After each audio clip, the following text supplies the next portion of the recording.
Hello, നമ്മളിപ്പോൾ നിൽക്കുന്നത് മൈസൂരിലുള്ള cent Philomena's ചർച്ചിലാണ്.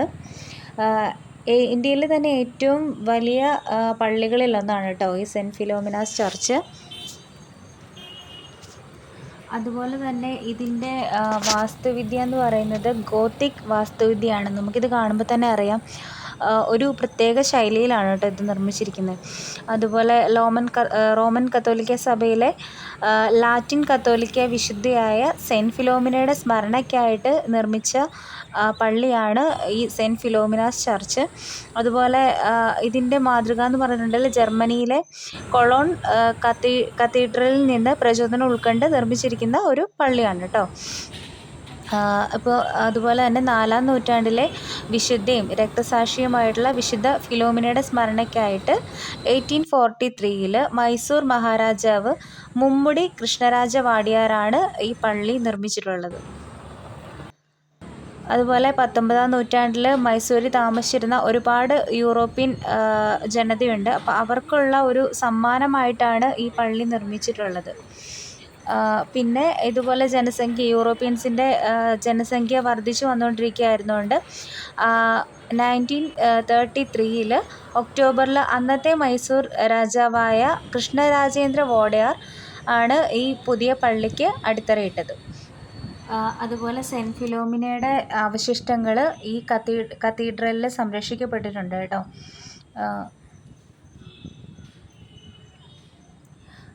ഗ്രീസിലെ ഒരു ചെറിയ സംസ്ഥാനത്തെ രാജാവിൻ്റെ മകളായിരുന്നു വിശുദ്ധ ഫിലോമിന എന്ന് പറയപ്പെടുന്നുണ്ട് കേട്ടോ. രാജാവിന് കുട്ടികളില്ലായിരുന്നുകൊണ്ട് തന്നെ ആ ദമ്പതികൾ കുട്ടികൾക്ക് വേണ്ടിയിട്ട് ദൈവത്തോട് പ്രാർത്ഥിക്കുകയും 1 വർഷത്തിന് ശേഷം അവർക്ക് ഒരു മകൾ ജനിക്കുകയാണ് ചെയ്തത്. അപ്പം അവർ ഫിലോമിന എന്നാണ് പേരിട്ടത്. അപ്പോൾ കുട്ടിക്കാലം മുതൽ തന്നെ ദൈവത്തോട് വളരെ ഭക്തി പ്രകടിപ്പിച്ചിരുന്ന ഒരു കുട്ടിയായിരുന്നു. അപ്പോൾ 13 വയസ്സുള്ളപ്പം അവളുടെ പിതാവ് അവളെ റോമിലേക്ക് കൊണ്ടുപോയി. അപ്പോൾ അവിടെ ഡയോക്ലീഷ്യൻ ചക്രവർത്തിയുടെ സഹായം തേടിയപ്പോഴേക്കും അദ്ദേഹം ഫിലോമിനയുടെ സൗന്ദര്യത്തിൽ അത്ഭുതപ്പെടുകയും ചക്രവർത്തി അവളെ വിവാഹം കഴിക്കാനുള്ള ആഗ്രഹം പ്രകടിപ്പിക്കുകയും ചെയ്തു. പക്ഷേ ദൈവത്തിൻ്റെ വലിയ ശിഷ്യയായിരുന്ന ഫിലോമിന ചക്രവർത്തിയെ വിവാഹം കഴിക്കാൻ വിസമ്മതിക്കുകയാണ് ചെയ്തത്. അപ്പോൾ ആ നിരസിക്കൽ അദ്ദേഹത്തിന് സഹിക്കാൻ കഴിഞ്ഞില്ല. അപ്പോൾ അങ്ങനെ വളരെ ക്രൂരമായി പീഡിപ്പിക്കുകയും അതുപോലെ വധിക്കാനായിട്ട് ഉത്തരവിടുകയും ഒക്കെ ചെയ്തു.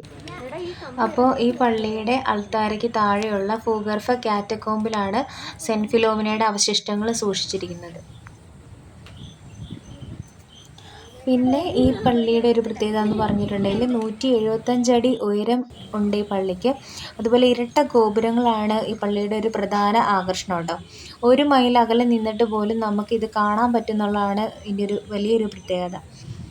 പിന്നെ അതുപോലെ ഓരോ ഗോപുരത്തിനും 12 അടി ഉയരമുള്ള ഒരു കുരിശ് കൊണ്ട് അലങ്കരിച്ചിട്ടുണ്ട്.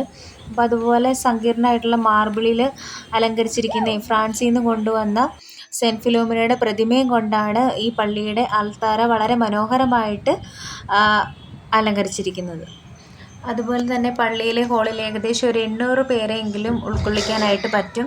അതുപോലെ ക്രിസ്തുവിൻ്റെ ജീവിതത്തിൻ്റെ വിവിധ ഘട്ടങ്ങളായിട്ടുള്ള ജനനം, അന്ത്യാത്താഴം, അതുപോലെ കുരിശുമരണ, പുനരുദ്ധാനം, സ്വർഗ്ഗാരോഹണം എന്നിവയിൽ നിന്നുള്ള മനോഹരമായിട്ടുള്ള വരച്ച ചിത്രങ്ങളുമൊക്കെ പ്രദർശിപ്പിച്ചിരിക്കുന്ന സ്റ്റെയിൻലെസ് മുഴുവൻ ഘടനയ്ക്കും കൂടുതൽ ഭംഗി നൽകുന്നുണ്ട് കേട്ടോ. മൈസൂർ കൊട്ടാരത്തിൽ നിന്ന് ഏകദേശം ഒരു 2 കിലോമീറ്റർ അകലെയാണ് ഈ പള്ളി സ്ഥിതി ചെയ്യുന്നത്. അപ്പോൾ അതുപോലെ പള്ളിയുടെ ടൈമിംഗ് എന്ന് പറയുന്നത് രാവിലെ 5 തൊട്ട് വൈകുന്നേരം 6 മണി വരെയാണ് കേട്ടോ.